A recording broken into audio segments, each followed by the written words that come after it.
নেই। তা আল্লাহর কাছেও যখন দোয়া করব, প্রতিটা ক্ষেত্রে চেষ্টা করবেন দোয়াটা ডাইরেক্ট শুরু না করে আগে আল্লাহর প্রশংসা করবেন, এরপর নবীজির শানে দুরূদ পড়বেন, তারপর আপনার কি চাওয়ার আছে সেটা চাইবেন, অবশেষে আবার আল্লাহর নাম নিয়ে পারলে নবীর শানে দুরূদ পড়ে এরপর আপনারা দোয়াটা শেষ করবেন। জানাজার নামাজেও কিন্তু আমরা এই সিরিয়াল রক্ষা করি। আল্লাহু আকবার সানা, আল্লাহর প্রশংসা, আল্লাহু আকবার দুরূদ শরীফ নবীর শানে, এরপর আল্লাহু আকবার, তারপর গিয়ে দোয়া আল্লাহুম্মা গফির লিহাইয়িনা ওয়া মাইয়িতিনা ওয়া শাহিদিনা ওয়া গায়িবিনা। এই বিশাল দোয়া করি, কিন্তু এর আগে প্রথমে আল্লাহর প্রশংসা করেছি, এরপর নবীর শানে দুরূদ পড়েছি। নামাজের মধ্যে এই কাজ করি, আত-তাহিয়াতু লিল্লাহি ওয়াস সালাওয়াতু ওয়াত তাইয়্যিবাত, আল্লাহর প্রশংসা করলাম, এরপর নবীর শানে সালাম দিলাম, দুরূদ পড়লাম, তারপর গিয়ে আমার মূল কথা আল্লাহুম্মা ইন্নী যালামতু নাফসি যুলমান কাসীরা। হে আল্লাহ, নিজের উপর অনেক বেশি জুলুম করে ফেলেছি, আমাদেরকে বানালেন জান্নাতের জন্য, পাপ করে করে নিজেকে জাহান্নামের দিকে ঠেলে দিচ্ছি।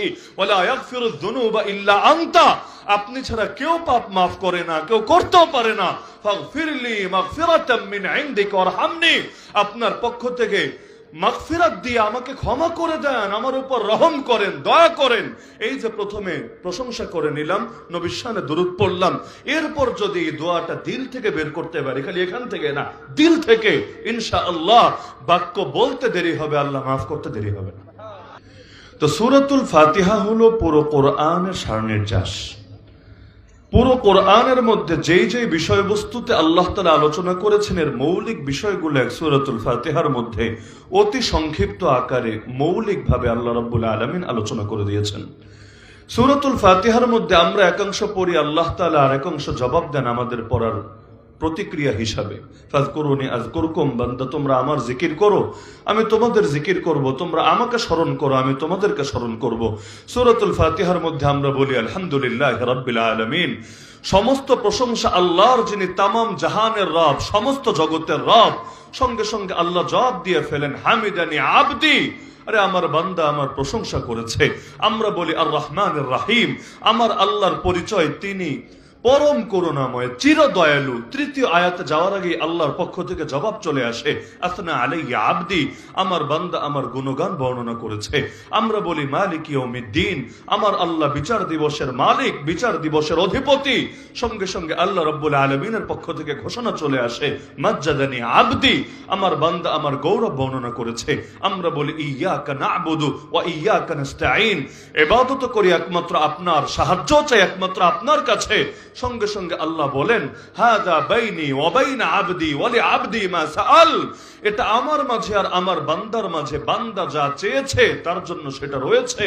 এরপর 3 আয়াত জুড়ে আমরা একটা দোয়া করি ইহদিনাস সিরাতাল মুস্তাকিম থেকে ওয়ালা দাল্লিন পর্যন্ত। এই দোয়া শেষ হওয়া মাত্র আমরা আমিন বলার আগে আল্লাহর জবাব চলে আসে হাদা লিআবদি ওয়া লিআবদি মা সাআল, আরে বান্দা এই দোয়াটা তার নিজের জন্য করেছে, বান্দা যা চেয়েছে তার জন্য সেটা বরাদ্দ রয়েছে। তাহলে একাংশ পড়ি আমরা, একাংশ পড়েন আল্লাহ। তো এই সূরাতুল ফাতিহার মধ্যে মূলত কি দোয়াটা করি আল্লাহর কাছে, এটাই হলো আমার আজকের মৌলিক আলোচ্য বিষয়। যে আল্লাহর কাছে যে আমরা ডেইলি প্রতি ওয়াক্তে প্রতি রাকাতে চাচ্ছিটা কি? কারণ চাওয়া যদি মুখ থেকে হয় আবেগ একরকম থাকবে, চাওয়াটা যদি বুক থেকে আসে আবেগটা আরেক রকম থাকবে। মুখের কথা আর বুকের কথা কিন্তু একরকম হয় না, দুটোর মধ্যে আবেগে পার্থক্য থাকে। আর আবেগের মাত্রা যত বেশি হবে কবুল হওয়া ইনশাআল্লাহ তত সহজ হবে। লা ইয়াকবালুল্লাহু দুআ কলবিন গাফিলিন লাহিন, আল্লাহ উদাসীন অন্তরের দোয়া কবুল করেন না। আর যেই দোয়া দিল থেকে বের হয় ওই দোয়া আরশে আজিম পর্যন্ত পৌঁছতে সময়ও লাগে না। তাহলে কি দোয়াটা করি আল্লাহর কাছে বোঝা দরকার নাকি দরকার না? তাহলে প্রথমে আল্লাহর প্রশংসা করে নেই, কারণ দোয়ার একটা আদবই এটা যে ডাইরেক্ট দুনিয়াতেও যদি আপনি কারো কাছে কোনো কিছু চান, ডাইরেক্ট চাইলে তার প্রতিক্রিয়া একরকম হয়, আর পাম্পট্টি দিয়া বেলুনটারে ফুলায় এরপর চাইলে প্রতিক্রিয়াটা আরেক রকম হয়। আজকেও আসনে বাসায় গেলেন, গিয়ে দেখলেন যে গিন্নি নতুন সাজে সেজেছে, যেন ঘরে নতুন বাসর লেগেছে। আবার রান্না বান্না এমন হয়েছে মনে হচ্ছে আজকে যেন অলিমার দিন বাসায় শুরু হয়েছে। এরপর আপনাকে বেড়ে সুন্দর মতো মেহমানদারি করলো, আপনি তো বুঝতে পারছেন না কাহিনীটা কি। আমি ওয়াজে গেলাম, চানখার মোড়ে এজন্য কি আমার কপাল খুলে গেল না কাহিনী কি, আমার এত কদর কেন, এত মেহমানদারি কেন? এরপর আপনারে বেড়ে বেড়ে খাওয়ালো আর বিভিন্ন ভাবে আপনার প্রশংসা, আপনি এই আপনি সেই, আপনি আসমানের তারা, আসমানের সেতারা, এভাবে বলতে বলতে আধা ঘন্টা ভেবে আপনারা খালি পাম্পট্টি দিল, আপনারা বিভিন্ন ভাবে ফুলাতে লাগলো। আপনি যখন ফুলতে ফুলতে একেবারে আসমানে উঠতে শুরু করেছেন, তখন যদি আপনার কাছে একটা কিছু চায়, আপনি কিভাবে না করবেন? এতক্ষণ পর্যন্ত এত কিছু দিয়ে আপনি মুগ্ধ হয়ে আছেন, আবার আপনার প্রশংসা করলে আপনি বলছেন থাক আর বলার দরকার নেই, না আমি কি আসলে এত কিছু হওয়ার পর যখন আপনারে বলবে একটা জিনিস চাইবে, আপনি কিন্তু ডাইরেক্ট না করতে পারবেন না, পারার কথাও না। এমনকি যদি না দেওয়ার ইচ্ছা থাকে তবুও ঘুরায় পেঁচায়া বিভিন্ন ভাবে ব্যাখ্যা দেবেন। মাহফিলে রাজনৈতিক নেতাদের এনে কি করে দেখেন না, প্রথমেই কিন্তু বলে না আমার মাদ্রাসায় এত দেন, আমার মসজিদে এত দেন, প্রথমে সুনাম করে, এমন সুনাম মনে হবে মাল দুনিয়াতে এক পিসি আছে, দ্বিতীয় আর একটাও নেই। তো এমন ভাবে প্রশংসা করে করে লাখ লাখ মানুষের সামনে তারে ফুলিয়ে ফুলিয়ে এরপর যখন বলবে আমরা তো আপনার থেকে আশা রাখি ডট ডট ডট, তখন বেচারা না করবে কিভাবে? একটা চক্ষু লজ্জা বলতে তো ব্যাপার আছে, যদি নাও দেয় বলবে না ঠিক আছে হুজুর এত কিছু বলার দরকার নেই, আমি এত কিছুর যোগ্য না, ঠিক আছে আমি ওয়াদা দিলাম 10 লাখ দিব, 5 লাখ দিব, 2 লাখ দিব। তাহলে আল্লাহর ক্ষেত্রে, মানুষের ক্ষেত্রে যখন আমরা এভাবে করে নেই, তা আল্লাহর কাছেও যখন দোয়া করব, প্রতিটা ক্ষেত্রে চেষ্টা করবেন দোয়াটা ডাইরেক্ট শুরু না করে আগে আল্লাহর প্রশংসা করবেন, এরপর নবীজির শানে দুরূদ পড়বেন, তারপর আপনার কি চাওয়ার আছে সেটা চাইবেন, অবশেষে আবার আল্লাহ নাম নিয়ে পারলে নবীর শানে দুরূদ পড়ে এরপর আপনারা দোয়াটা শেষ করবেন। জানাজার নামাজেও কিন্তু আমরা এই সিরিয়াল রক্ষা করি, আল্লাহু আকবার সানা, আল্লাহর প্রশংসা, আল্লাহু আকবার দুরূদ শরীফ নবীর শানে, এরপর আল্লাহু আকবার, তারপর গিয়ে দোয়া আল্লাহুম্মা গফির লিহাইয়িনা ওয়া মাইয়িতিনা ওয়া শাহিদিনা ওয়া গায়িবিনা। এই বিশাল দোয়া করি, কিন্তু এর আগে প্রথমে আল্লাহর প্রশংসা করেছি, এরপর নবীর শানে দুরূদ পড়েছি। নামাজের মধ্যে এই কাজ করি, আত-তাহিয়াতু লিল্লাহি ওয়াস সালাওয়াতু ওয়াত তাইয়্যিবাত, আল্লাহর প্রশংসা করলাম, এরপর নবীর শানে সালাম দিলাম, দুরূদ পড়লাম, তারপর গিয়ে আমার মূল কথা আল্লাহুম্মা ইন্নী যালামতু নাফসি যুলমান কাসীরা, হে আল্লাহ নিজের উপর অনেক বেশি জুলুম করে ফেলেছি, আমাদেরকে বানালেন জান্নাতের জন্য, পাপ করে করে নিজেকে জাহান্নামের দিকে ঠেলে দিচ্ছি, ওয়ালা ইয়াগফিরুয যুনুবা ইল্লা আনতা, আপনি ছাড়া কেউ পাপ মাফ করে না, কেউ করতেও পারে না, ফাগফিরলি মাগফিরাতাম মিন ইনদিকা ওয়ারহামনি, আপনার পক্ষ থেকে মাগফিরাত দিয়ে আমাকে ক্ষমা করে দেন, আমার উপর রহম করেন, দয়া করেন। এই যে প্রথমে প্রশংসা করে নিলাম, নবীর শানে দুরূদ পড়লাম, এরপর যদি দোয়াটা দিল থেকে বের করতে পারি, খালি এখান থেকে না, দিল থেকে, ইনশাআল্লাহ বাক্য বলতে দেরি হবে, আল্লাহ মাফ করতে দেরি হবে না। أنا عند ظن عبدي بي وأنا معه إذا ذكرني فإن ذكرني في نفسه ذكرته في نفسي وإن ذكرني في ملأ ذكرته في ملأ خير منهم। আল্লাহ নিজে জানিয়ে দিয়েছেন বান্দা আমার ব্যাপারে যেমন ধারণা পোষণ করে, তার সঙ্গে আমার আচরণও তেমনই হয়ে থাকে, আর যখনই আমাকে স্মরণ করে আমি থাকি বান্দার সাথে। বান্দা আল্লাহকে ডাকলে আল্লাহ কিন্তু জবাব দেনই দেন, মিস নাই। উদউনি আস্তাজিব লাকুম, তোমরা আমাকে ডাকো আমি তোমাদের ডাকে সাড়া দেবই দেব, যেহেতু কোরআনের আয়াত, অস্বীকারের সুযোগ নাই। উজিবু দাওয়াতাদ দাঈ ইযা দাআন, দোয়াকারী যখন দোয়া করে আমার কাছে আমি সঙ্গে সঙ্গে সাড়া দেই তার দোয়াতে। সুতরাং আল্লাহ প্রতিটা দোয়াই কবুল করেন, তবে কোনোটা নগদে দেন, কোনোটা বাকি রাখেন, পরবর্তীতে প্রতিদান হিসাবে আখিরাতে দিবেন বলে। হাসরের ময়দানে বান্দাকে যখন যেই দোয়াগুলোর ফল নগদে পায় নাই, এগুলোর বদলে আল্লাহ যখন নেক দিবেন, সওয়াব দিবেন, এত খুশি হবে বান্দা চিন্তা করবে হায় যদি একটাও নগদে না পাইতাম, সব যদি আজ দিয়ে দিত আল্লাহ, আজই তো আমার লাভ হতো, বড় জেতা জিততাম, কারণ মিজান নেকের পাল্লা অনেক সহজেই ভারী হয়ে গেল। তাহলে এই কারণে আল্লাহ তাআলা কখনোই বান্দার দোয়া ফেরান না। তো আমরাও দোয়া করি আল্লাহর কাছে, তো দোয়ার আগে প্রশংসা করি আলহামদুলিল্লাহি রাব্বিল আলামিন, আল্লাহর প্রশংসা, সঙ্গে আল্লাহর রুবুবিয়তের ঘোষণা। রব কাকে বলে? যিনি সার্বভৌম ক্ষমতার মালিক তাকে রব বলে। হায়াতের মালিক তিনি, মৌতের মালিক তিনি, উপকারের মালিক তিনি, ক্ষতির মালিক তিনি, সুস্থতার মালিক তিনি, অসুস্থতার মালিক তিনি, ভালো রাখার মালিক তিনি, ক্ষমতা দেওয়ার মালিক তিনি, আবার গতি উল্টানোর মালিকও তিনি। আরে জেলখানায় যদি কেউ যায় এটারও মালিক তিনি, আর কেউ যদি রাজা হয়ে যায় এটারও মালিক তিনি। সবকিছু যার নিয়ন্ত্রণে তাকে রব বলে।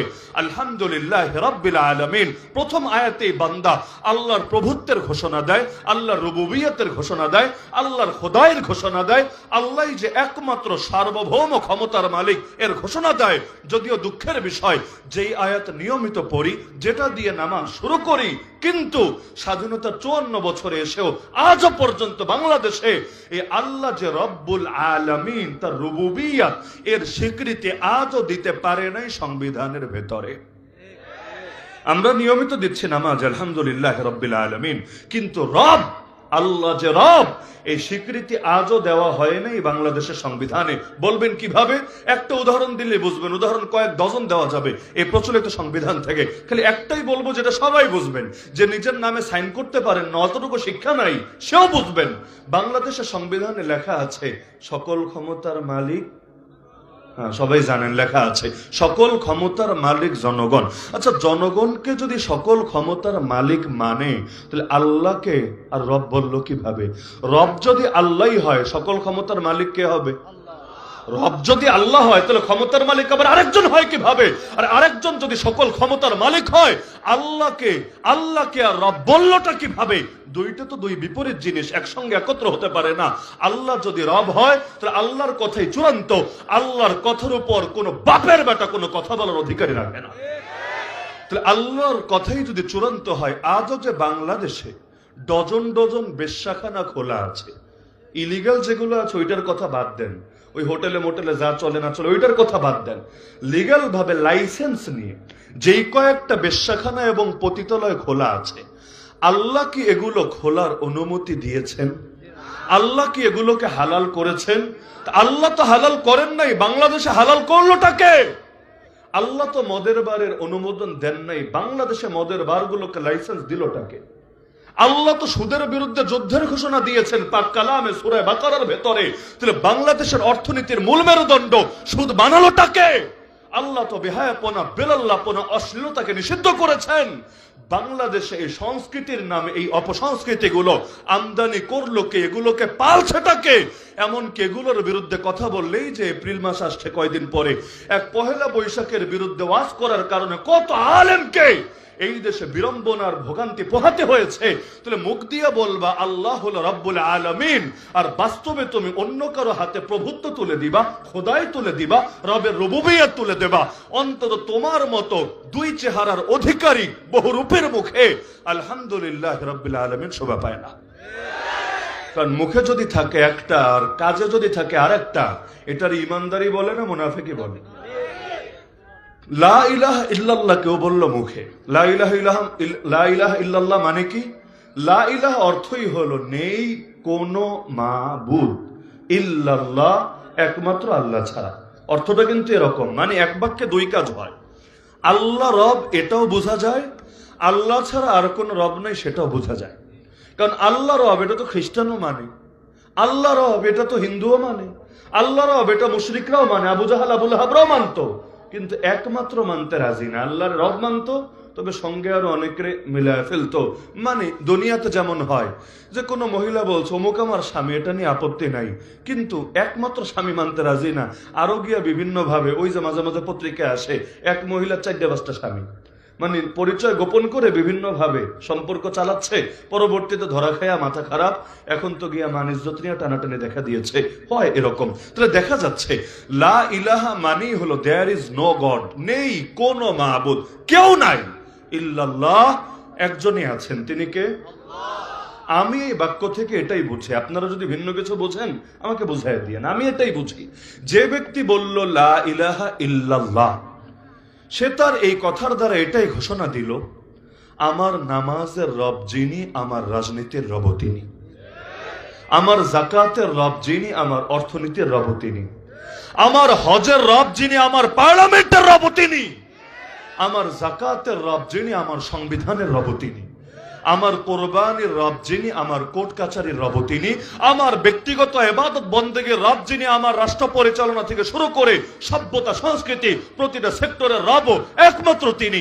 জীবনের সব ক্ষেত্রে যে আল্লাহর একত্বে বিশ্বাসী হতে পারে তাকে ঈমানদার বলে। আর যে আল্লাহরে মানে কিন্তু বহুত্বের সাথে সঙ্গে আর অনেকের মিলিয়ে ফেলে, সে যদি লা ইলাহা ইল্লাল্লাহ বলতে বলতে মুখে ফেনা তুলে ফেলে, তবুও তাকে ঈমানদার বললে ঈমান শব্দের অপমান হবে।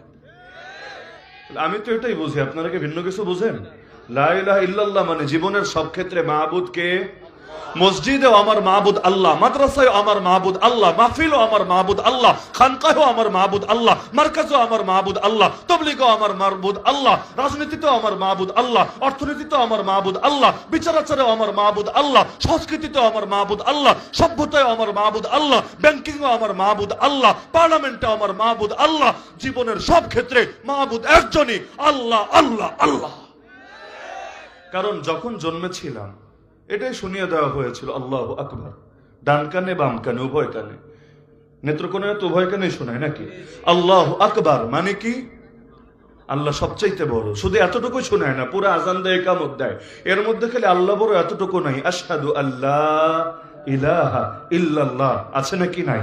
এক আল্লাহ ছাড়া দ্বিতীয় কোনো মাবুদ নাই। যখন মরবেন তখনও কিন্তু আপনাকে শুয়ে দিয়ে সে আল্লাহু আকবার একই কথা আবারও রিপিট হবে, আল্লাহু আকবার আল্লাহু আকবার আল্লাহু আকবার আল্লাহু আকবার, চার বার বলা হবে।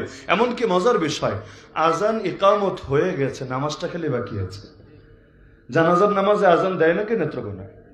ইকামত দেয় না? আমি জিজ্ঞাসা করি, কষ্ট নিয়েন না, আমি যেহেতু মনে হয় সবচাইতে কম আসে নেত্রকোণে, এজন্য প্রশ্নটা একটু ক্লিয়ারের জন্য। এজন্য কম আসি না যে আপনাদের সাথে দুশ্মনী আছে, না, মহাব্বত আলহামদুলিল্লাহ অনেক আছে, আপনাদের সাথেও আছে, বালিশ মিষ্টির সাথেও আছে, আসলে নিয়ে যাওয়ার চেষ্টা করি ফ্যামিলির জন্য।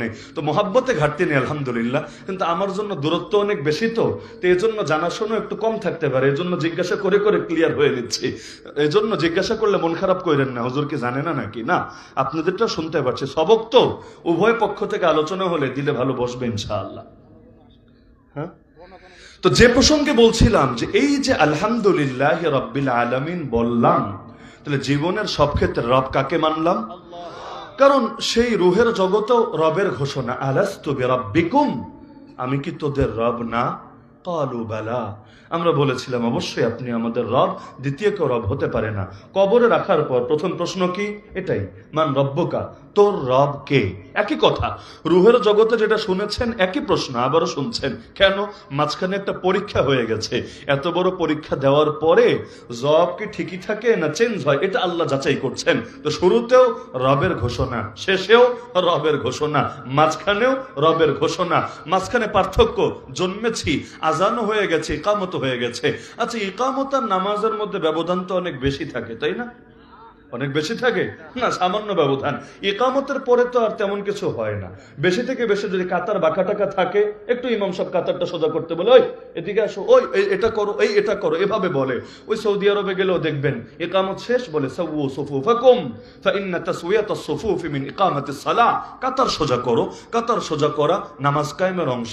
তবে বাঙালি আবার অ্যাডভান্স, তো সব কাজে অ্যাডভান্স মাশাআল্লাহ, শুভ কাজে দেরি করে না। সেটা নির্বাচনের ভোটাভুটি হোক, আর সেটা নামাজের জন্য মুসল্লি দাঁড় করানোই হোক। নির্বাচনের ভোটাভুটি তাহাজ্জুদের টাইমে সাইরা দেয়, কারণ শুভ কাজে দেরি করতে নাই। দেরি করার কি দরকার? আর শেষ রাতে আল্লাহ দুনিয়ার নিকটবর্তী আসমানে আসে, আল্লাহ বান্দাকে ডাকে, বান্দা তোর কি লাগবে বল, ক্ষমা লাগলে ক্ষমা করে দিব, রিজিক লাগলে রিজিক দেব, তোর যা লাগবে বল। আল্লাহ শেষ রাতে ডাকে না? ডাকে। বান্দা তখন যারা মরে গেছে ওদের পক্ষ থেকে ভোট টোট দিয়ে, যারা জিন্দা আছে এনআইডি কার্ড হয়নি ওদের পক্ষ থেকেও সিল ছাপ্পর মেরে বলে, আল্লাহ আপাতত আর 5টা বছরের জন্য গদি লাগবে, আর কি বা লাগবে। তো এখন দেখা যায় যে শুভ কাজ ওইখানে সম্পন্ন করে রাখে আগেই। তো একইভাবে ওই নামাজের ক্ষেত্রেও দেখবেন আমাদের অধিকাংশ জায়গায়, এখানে কি চলে আর জিজ্ঞেস করবো না, আপনারাই জানেন, অধিকাংশ জায়গায় আগেই মাইক দিয়ে দাঁড় করা দেয়, সবাই দাঁড়ান, কাতার সোজা করেন, বলে না, মোবাইল অফ করেন, তারপর টাকনোর উপরে কাপড় তোলেন, আরো যা যা করেন সব মোটামুটি একসাথে বলে ফেলে। তো আগে সবাই দাঁড়ায়, সোজা হয়, কাতার সোজা হয়, এরপর আল্লাহু আকবার ইকামত শুরু হয়। মজার বিষয় হলো, ইকামত শব্দের অর্থই হলো দাঁড় করানো। ইকামত শব্দের অর্থ কি? কিয়াম মানে দাঁড়ানো। নামাজের একটা ফরজই হলো কিয়াম, যার সামর্থ্য আছে অবশ্যই দাঁড়ায় নামাজ পড়তে হবে। আর ইকামত মানে দাঁড় করানো। আচ্ছা, দাঁড় করায় কারে? এই যেমন পেছনে যে ভাইরা দাঁড়িয়ে আছে, এদেরকে আর দাঁড় করানোর কিছু আছে? এরা তো দাঁড়াই আছে। দাঁড় করানো যাবে কাকে? এই যে আপনারা যারা বসে আছেন, অথবা কেউ যদি শুয়ে টুয়ে থাকে, এদেরকে না দাঁড় করানো যাবে। দাঁড়ানো লোকরে আবার দাঁড় করায় কিভাবে? তো ইকামত মূলত দেওয়াই হয় বসা লোকগুলারে দাঁড় করানোর জন্য, কারণ একটু পর আল্লাহু আকবার বলে নামাজ শুরু হবে। এখন বাংলাদেশে আগেই দাঁড় করায় রাখে, পরে ইকামত একামত দেওয়ার তাৎপর্যটা আর কতটুকু থাকে, মানে যেই কাজ একামতের ওই কাজ আগেই করে রাখে। যদিও এটাকে সুন্নাত দাবি করার সুযোগ নাই, তবে বেদাত বলবো না, তবে সুন্নার ব্যতিক্রম আমি অবশ্যই বলবো। সুন্নত হলো এটা, একামত হবে, একামত শুনে মানুষ দাঁড়ায় যাবে। একামতের কাজই এইটা, একামতের কাজই এইটা, বসা লোকগুলোর ধার করানো। তবে আমরা ওই যে বলেছে শুভ কাজে দেরি করি না, তো এজন্য একটা অ্যাডভান্স আছে, এক ধাপ আগবের এই কাজ করি, ভালোই লাগে আমার কাছে। 6 আগস্ট লং মার্চের ঘোষণা দেওয়া হলো, 5 আগস্টে শুভ কাজ সম্পন্ন হয়ে গেল আলহামদুলিল্লাহ। আজকে রাত 9টার সময় ধানমন্ডি 32 নম্বরে বুলডোজার অভিযান চালানোর ঘোষণা দেওয়া হলো, রাত 8টার সময় কাজ হয়ে গেল আলহামদুলিল্লাহ। মানে মোটামুটি সব জায়গায় একটা অ্যাডভান্স আমরা থাকি। তো বলছিলাম আলহামদুলিল্লাহ রাব্বিল আলামিন, এই বাক্য তার মুখেই মানায় যে একমাত্র আল্লাহর সার্বভৌম ক্ষমতার ঘোষণা দেয়। জাতি হিসাবে আমাদের জন্য চরম দুঃখ, ব্যর্থতা, লজ্জার, গ্লানির বিষয়। এটা ভাইবেন না কিয়ামতের দিন আল্লাহ কাউকে ধরবে না, অবশ্যই ধরবে। কারণ নবী বলেছে অন্যায় দেখলে 1 নম্বর কাজ হাত দিয়ে প্রতিরোধ করা, না পারলে মুখ দিয়ে প্রতিবাদ করা। তো হাত তো এই জাতি যদি 90% মুসলমান থাকে তাহলে শক্তি ব্যবহার করতে পারবে না কোন দুঃখে। সংবিধান মানেই হলো সরকারের সঙ্গে জনগণের লিখিত চুক্তি। তো জনগণ যা চাইবে সংবিধানে তাই থাকবে, এটাই তো যুক্তির দাবি। তো এই জাতি যদি লা ইলাহা ইল্লাল্লাহ চাই, এই জাতি যদি আলহামদুলিল্লাহ রাব্বিল আলামিন চাই, তাহলে আগামী দিনে যেই সংসদে যেই সংবিধান লেখা হবে তার মধ্যেও সকল ক্ষমতার মালিক আল্লাহ, এটাও থাকা চাই। যদি থাকে ওই সংবিধান মুসলমান মানতে পারে, যদি না থাকে সংস্কারের নামে হোক আর যেই নামে হোক ওই রকম আবারও নতুন কোন কুফরি সংবিধান চাপালে যাতে সেটাকে ধরে ছিঁড়ে টুকরা টুকরা করে ডাস্টবিনে ছুঁড়ে ফেলবে। তাহলে আলহামদুলিল্লাহ রাব্বিল আলামিন থেকে মালিকি ইয়াউমিদ্দিন পর্যন্ত আল্লাহর প্রশংসা করলাম। ইয়াকা না'বুদু ওয়া ইয়াকা নাস্তাঈন বলে নিজের গোলামের ঘোষণা দিলাম। ইবাদত করি একমাত্র আপনারই। কেন? কারণ আপনি যেহেতু একমাত্র রব, সুতরাং দ্বিতীয় কারো ইবাদতের কারণ নাই। তো রব হবে একজন, ইবাদত হবে বহুজনের, কোনো কারণ নাই। ইয়াকা না'বুদু, ইবাদত করি একমাত্র আপনার, ওয়া ইয়াকা নাস্তাঈন, সাহায্য চাই একমাত্র। আসলেই যদি চায় তাহলে কথাটা মানা যায়। যদি এমন হয় মাজারে গিয়ে বলে, এদিক থেকেও যায় অনেকে, আমার বাড়ি যেহেতু সিলেট শাহজালাল মাজারের পাশে, কারা যায় না যায় মোটামুটি জানা তো আছে। কেউ কেউ গিয়ে দেখা যায় সেজদায় লুটিয়ে পড়ে, আব্বা ও আব্বা একটা বাচ্চা দাও না। বিয়ে হয়ে গেছে 10 বছর 12 বছর, বাচ্চা কাচ্চা হচ্ছে না, আব্বার কাছে চাচ্ছে, আব্বা একটা বাচ্চা দাও না। ভাবটা এমন, কবরের মধ্যে প্যাকেট করা বাচ্চা আছে, ডায়াপার পরা কিউট কিউট বেবি আছে, এগুলো যদি চায় কবরের কোনা দিয়ে ফুটা কইরা বাইরে পার্সেল পাঠায় দিবে। কি আজীব এক তামাশা। এই লোক নামাজে দাঁড়ায় বলবে ইয়াকা না'বুদু ওয়া ইয়াকা নাস্তাঈন। আল্লাহর কাছে সাহায্য চাইলে আল্লাহ সাহায্য করে, কারণ ক্ষমতার মালিক কে? রয়ের কাছে সাহায্য চাইলে কি হবে? ফয়সালা যদি উল্টাটা হয়ে থাকে আল্লাহর পক্ষ থেকে। আমেরিকার কাছে সাহায্য চাইলে কি হবে? ফয়সালা যদি উল্টাটা হয়ে থাকে আল্লাহর থেকে। এজন্য যে কোনো জিনিস আগে কবুল করিয়ে নিতে হবে আল্লাহর থেকে, তবেই বাস্তবায়িত হবে জমিনের বুকে। এজন্য জোতার ফিটাও যদি ছিঁড়ে যায়, নিজের বাপ মাও যদি অসুস্থ হয়ে যায়, নিয়ম হল আগে চায় নাও আল্লাহর থেকে, এরপর কাজ করো দুনিয়ার বুকে, অতি সহজেই পাওয়া যাবা।